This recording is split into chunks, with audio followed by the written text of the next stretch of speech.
Bismillahirrahmanirrahim. Assalamualaikum warahmatullahi wabarakatuh. Di sini saya akan sedikit memaparkan ruang lingkup tentang mata kuliah pendidikan kewarganegaraan. Yang pertama yaitu hakikat pendidikan kewarganegaraan dalam mengembangkan kemampuan utuh, sarjana, dan profesional. Pendidikan kewarganegaraan adalah pendidikan yang berintikan demokrasi politik yang diperluas dengan sumber-sumber pengetahuan lainnya dalam mempersiapkan hidup demokratis yang berdasarkan kepada Pancasila dan Undang-Undang Dasar 1945. Hakikat pendidikan kewarganegaraan ialah merupakan suatu cara untuk menerapkan nilai-nilai Pancasila dalam kepribadian bangsa dan juga untuk melestarikan keluhuran moral dan perilaku masyarakat yang bersumber dari budaya bangsa yang ada sejak dulu.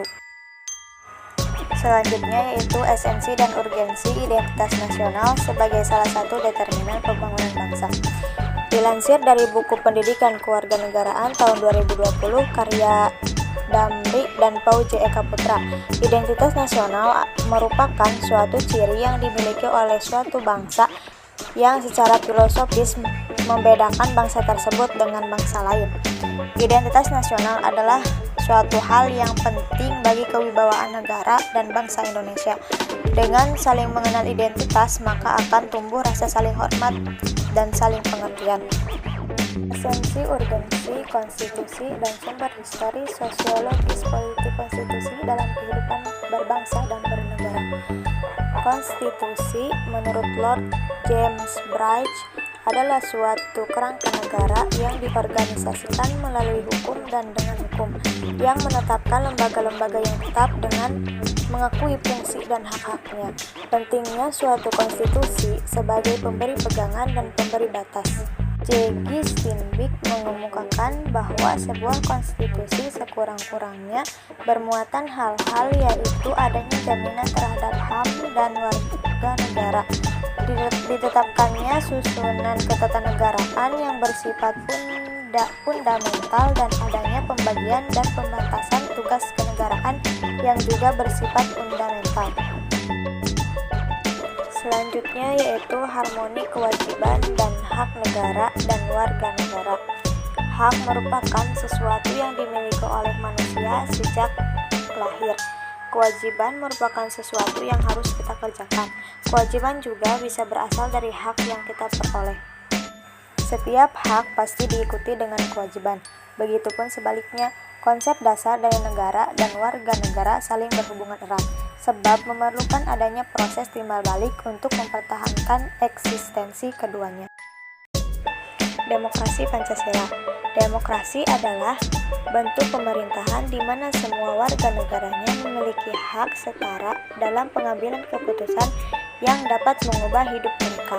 Demokrasi mengizinkan warga negara berpartisipasi baik secara langsung atau melalui perwakilan dalam perumusan pengembangan dan pembuatan hukum. Demokrasi yang dianut di Indonesia adalah demokrasi Pancasila.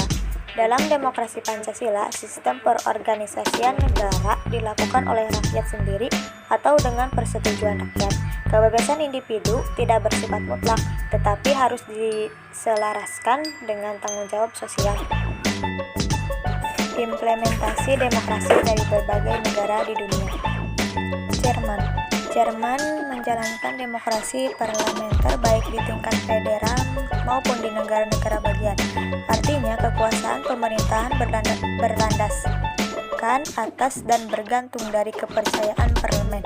Dengan demikian, parlemen federal berwenang untuk memilih kepala pemerintahan federal dengan keputusan mayoritas anggotanya.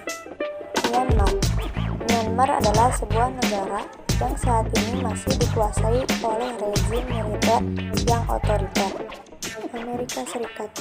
Saat ini Partai Politik Amerika Serikat dituntut untuk menjalankan fungsinya sebagai advokat kebijakan, yakni partai yang berfungsi sebagai pembawa kebijakan yang berpihak terhadap kelompok massa pendukungnya yang beragam. Hal ini dianggap memiliki pengaruh yang penting untuk mematangkan demokrasi di Amerika Serikat. Indonesia. Menurut Budiarjo dalam buku Dasar-Dasar Ilmu Politik tahun 2008, demokrasi Demokrasi yang dianut di Indonesia adalah demokrasi yang berdasarkan Pancasila yang masih terus berkembang dan sifat dan ciri-cirinya terdapat berbagai tafsiran dan pandangan. Meskipun demikian, tidak dapat disangkal bahwa nilai-nilai pokok dari demokrasi konstitusional telah cukup tersirat dalam Undang-Undang NKRI tahun 1945. Demokrasi bersifat evolutif dan dinamis, bukan konsep yang statis. Demokrasi selalu mengalami perubahan sesuai dengan konteks dan dinamika sosio-historis di mana konsep demokrasi lahir dan berkembang.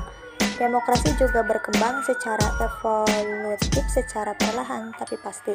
Konsep dan implementasi tidak harus sesuai dengan demokrasi pada zaman Yunani kuno. Selanjutnya yaitu konsep dan urgensi penegakan hukum yang berkeadilan.